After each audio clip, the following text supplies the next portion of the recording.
Several U.S. states are witnessing record rises in COVID-19 cases.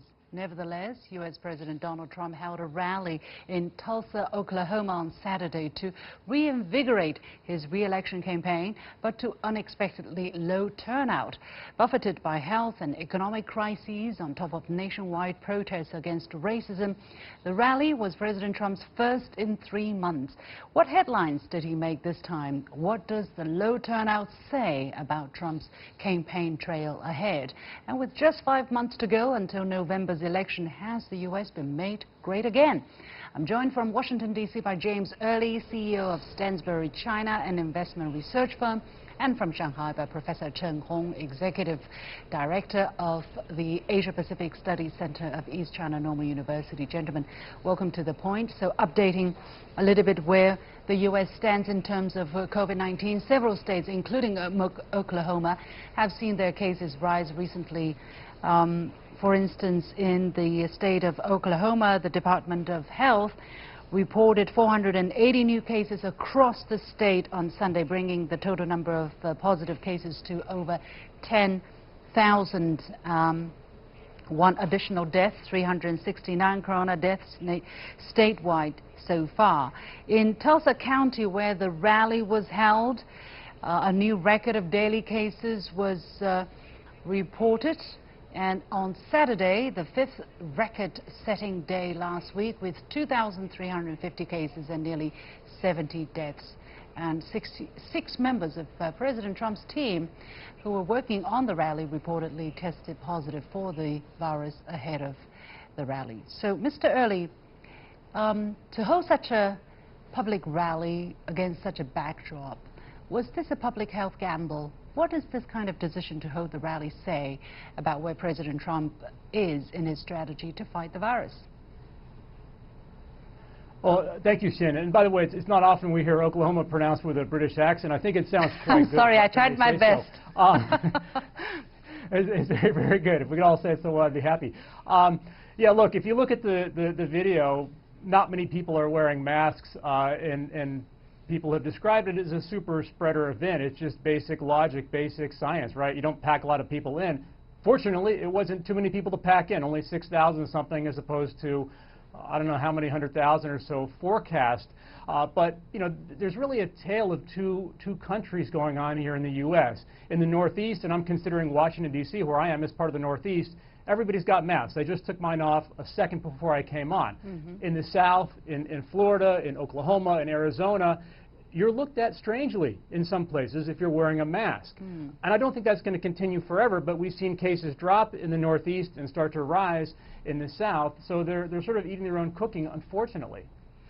Well, you know, that's the kind of nuance which prevents us from understanding the pictures that we're seeing. You know, for instance, yeah, as you said, the great majority of the people who attended the rally were not wearing a mask. And it was reported that the attendees must agree that they cannot sue the campaign if they contract the virus. It has to be said that before the rally was held, the U.S. CDC, but not the Trump campaign, warned mass gathering, where people gather and sing and chat and chant, basically, pose higher risks.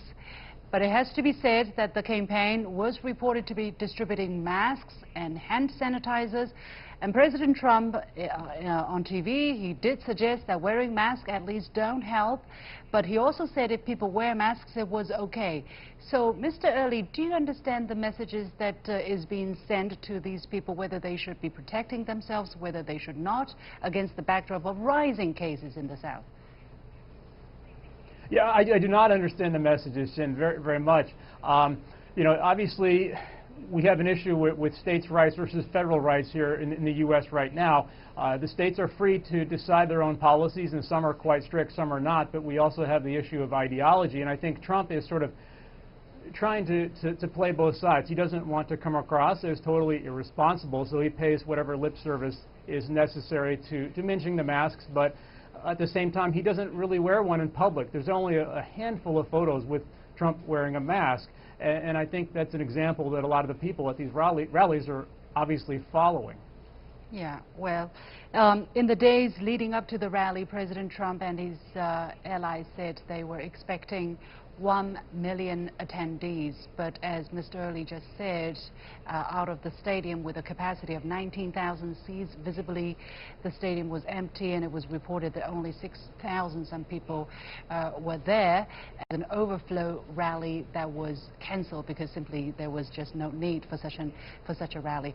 So, Professor Chen, why were estimates so off? Was it because of health concerns, or was it because of people were playing tricks, were boycotting or sabotaging the attendance of such a rally, as reported that some teenagers were said to have booked tickets without intending to show up so as to produce empty seats? Exactly what happened, do we know, Professor Chen?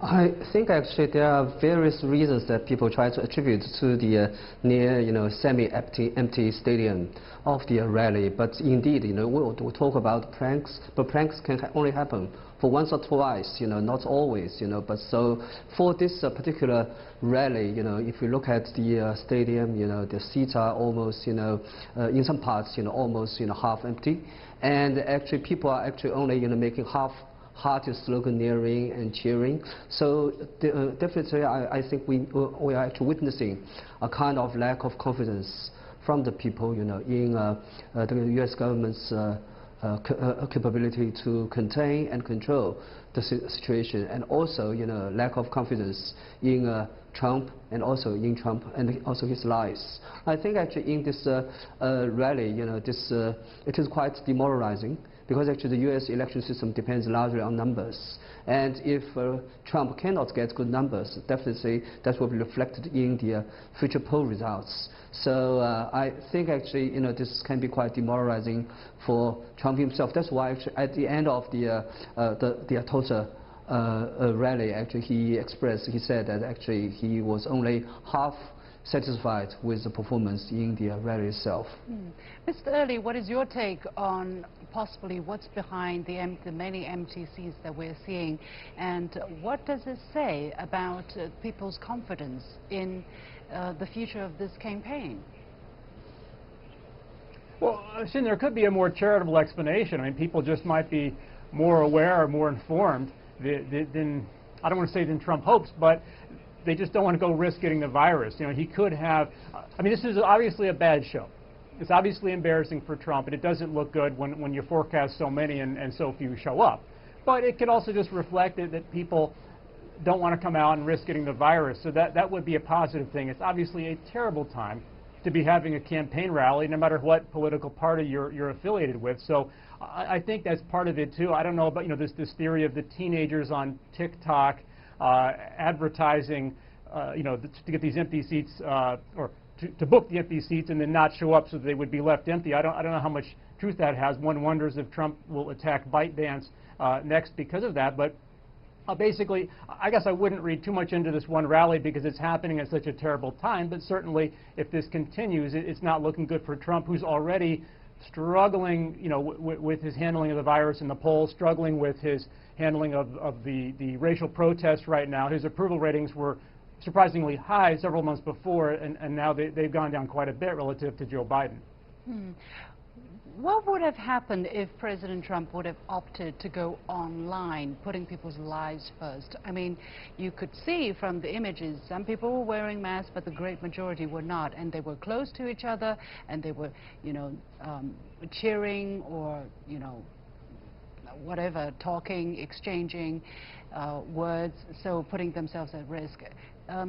Could it have been an option for President Trump's campaign to go online and say, okay, let's put people's lives first? Anyway, according to a representative of the campaign, there have been a very high turnout watching online what happened in this rally. Mr. Early. Well, everybody else is doing everything online. I just wasn't doing an online conference a few days ago. So, yes, logically, they could have done that, but I don't think Trump could have. I think Trump, I'm not attributing this in an evil way or a nefarious way, but Trump just has a strong emotional connection with in-person rallies. They seem to have always worked for him in the past, and so that's what he associates with campaigning. That's what he likes, to get the energy of the crowd going, and he's very good at that. He may not be good at everything, but he's very good at playing to the crowd, at getting people riled up, getting his base motivated. And it's a lot harder to do online when you don't have that two-way feedback. You just see a bunch of heads on Zoom or however it's set up. So I think he's just going to do things his way, and that's how it is. Yeah. Well, President Trump also talked about testing being a double-edged sword, Mr. Chen. It is reported that 25 million people in America have been tested so far, and he said, here's the bad part: when you do testing to that extent, you're going to find more people, you're going to find more cases. So I say to my people, slow the testing down, please. So, Mr. Chen, what do you make of a statement like this from the leader of a country where you are not just seeing large number of people being tested, but really large number of people who test positive? The last time we checked, new cases on a daily basis was 30,000. Yeah, I think it is quite shocking actually for us to hear the President of the United States talking about slowing the testing process down. I think actually it is indicative of his lack of basic respect of human life. What he is preoccupied is only the statistics, which would be planting him in the White House for another 4 years. That is actually his preoccupation, but definitely about human life, about the true control of the rampant situation of the pandemic. I think this is not actually top on his agenda. I think actually for Mr. Trump, I definitely say, for repeatedly we're actually seeing such remarks such as like injection of disinfectants into the human body to kill the virus, sort of kind of anti-intellectual, anti-common sense sentiments are actually definitely quite dangerous, in particular against such a background of a very dangerous scenario in America. I think actually it is quite worrying. What wonders many people is that there are still a lot of people who not only hears that, who thinks it is acceptable, and probably who are applauding to this kind of statement as well, including, and there are people who are saying this is just a light moment during a rally, or this is tongue-in-cheek, this is frustration with relentless focus on the increasing case count in America. I mean, he is still the sitting president of the United States of America. I can't think of any excuse or under any circumstance where you can just go and say whatever. But he did say this. However, he can justify that. He also made the comment about coronavirus being the Kung flu. So, Mr. Early, shall we stop talking about this? Shall we have said to ourselves, aren't we used to this yet? Well, Chen, is someone who's done Chinese Kung Fu for more than 30 years myself, I'm not sure how I should interpret his statement, but yeah, look, I think you're right. To some degree, nobody's that surprised anymore, and that's partly a good thing, because I don't think there's so much damage incrementally done at this point. Obviously, it's not a good thing to say. It's a bad thing to say, and it opens the door to the extremists, in terms of potential anti-American, anti-Asian American sentiment. I mean, what he's trying to do, his motivation is he feels upset that he can't, more directly in a name attribute the virus to China or make that connection. He feels China is kind of dodging culpability, and I think if he said that more directly, it might be more okay. But when he's trying to just, to solve that problem with words and with names, that's a very imprecise missile, and it's a missile that risks hitting Asian Americans and just Asians writ large, not even Chinese, but Asians writ large. So, of course, yeah, it was a mistake, but luckily, I mean, we do have free press here, and the free press is all over Trump for this. So I think, in general, people here take that in context more likely than not. Well, I hope so. I hope so. But yeah, I mean, there's a limit. We always believe there's a limit of how low the language can get, and it seems that every day we're taken by surprise. I have to leave it there. Many thanks, James Early and Professor Chen Hong. With that, we come to the end of this edition of The Point with me, Liu Xin. As always, you can follow me on Facebook and Twitter using the handle The Point with Alex. Thanks for watching. You've got The Point.